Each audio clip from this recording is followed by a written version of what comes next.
আজকে আপনাদের সঙ্গে শেয়ার করব ছোলার ডাল দিয়ে আলু দিয়ে। আমার মনে হয় প্রায় প্রত্যেকেই রাতে ডিনার হিসেবে ভাতের থেকে রুটিটাকে রাখতে চায়। তো চলুন আজকে এটার একটা রেসিপি আপনাদের সঙ্গে শেয়ার করি। তো প্রথমে কড়াইতে তেল দিয়ে দিচ্ছি, ওতে শুকনো লঙ্কা,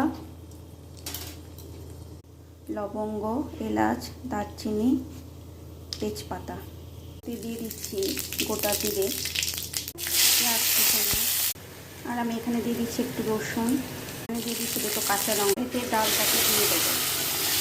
এর মধ্যে দিচ্ছি হলুদ গুঁড়ো, একটু লঙ্কা গুঁড়ো, আরও একটু নুন, একটু জিরে গুঁড়ো। এবার এটাকে ভালোভাবে একটু মিশিয়ে নেব। আর এর মধ্যে আমি এখন একটু দিয়ে দিব কাসুরি মেথি।